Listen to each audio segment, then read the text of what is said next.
नमस्कार. आज आपण संवाद आणि प्रसंग पाहणार आहोत. हो, ज्यात नात्यांमधली गुंतागुंत दिसते आणि गैरसमज सुद्धा. बरोबर. विशेषतः म्हणजे केलेल्या कृती आणि त्यामागचे हेतू यातला फरक कसा असतो हे बघण्यासारखं आहे. चला जरा यात खोलवर जाऊया. अगदी.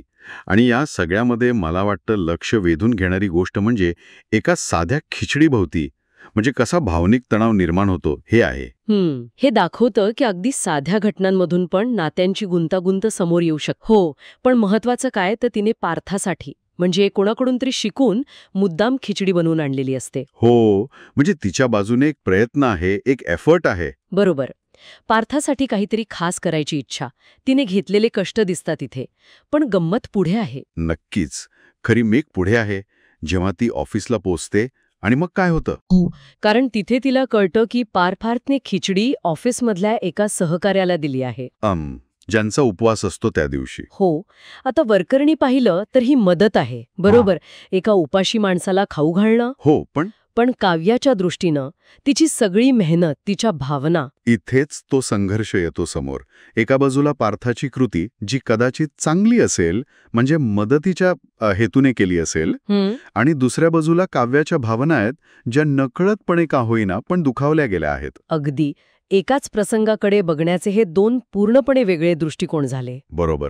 पार्थाला कदाचित जाणवलंच नसेल की तिने किती, काय म्हणतात त्याला, तळमळीने ती बनवली होती. खरंय. आणि याच दरम्यान दुसरीकडे अजून एक गोष्ट घडतेय. वसुधाताई म्हणून एक पात्र आहे. हो, त्यांचा पाय घसरतो. हो, आणि त्यांचा काहीतरी प्लॅन असतो काव्याच्या खोलीत जाऊन काहीतरी शोधायचा. तो बारगळतो. हा एक धागा मात्र असाच सुटल्यासारखा वाटतोय, नाही? तो जरा अपूर्ण राहतो. पण ह्या काव्यापार्थच्या तणावपूर्ण प्रसंगाच्या अगदी उलट पण एक उदाहरण आहे आपल्याकडे. अच्छा, कोणता? ते नंदिनी आणि जन्मेजय देशमुख यांचं. आठवतंय? हो. जन्मेजय चक्क पाणीपुरीवाला बनून येतो. बरोबर. नंदिनीला सरप्राईज देण्यासाठी, तिला आनंदी करण्यासाठी. म्हणजे इथे कृती आणि तिचा स्वीकार यात एक सकारात्मकता आहे. अगदी वेगळा टोन आहे तिथे.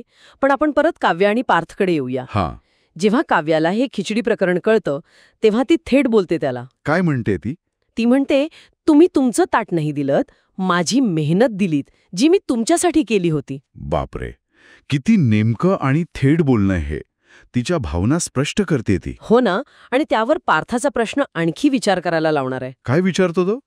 तो विचारतो, का केलेत खिचडी? अच्छा, म्हणजे तो तिच्या हेतूवरच प्रश्न विचारतोय. हो. तो जणू काही तपासू पाहतोय की यामागे काही अपराधीपणा किंवा गिल्ट वगैरे तर नाही ना.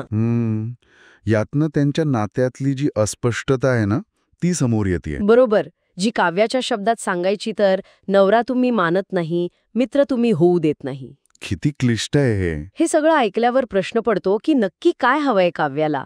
आणि शेवटी ती सांगते ते. काय म्हणते? ती म्हणते की हे सगळं म्हणजे खिचडी वगैरे तुमच्याशी थोडा वेळ बोलता यावं म्हणून केलं होतं. अरे देवा, म्हणजे खिचडी हे फक्त एक निमित्त होतं. हो, संवाद साधण्याचा एक प्रयत्न. ही गोष्ट खूप महत्वाची आहे मला वाटतं. तिच्या कृतीमागचा खरा हेतू काय होता, संवादाची अपेक्षा आणि पार्थने लावलेला अर्थ किंवा त्याची प्रतिक्रिया यात किती फरक आहे. प्रचंड. पार्थाने कदाचित विचार केला असेल की मी मदत केली, पण काव्यासाठी तो तिच्या प्रयत्नांचा, तिच्या भावनांचा एक प्रकारे अस्वीकार ठरला. तर मग या सगळ्या स्रोतांमधून आपण काय घ्यायचंय शेवटी?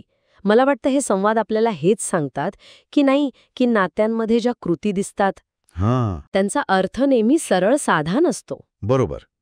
अनेकदा त्यामागे न बोललेल्या गरजा असतात, अपेक्षा असतात, गैरसमज पण असतात. हो ना.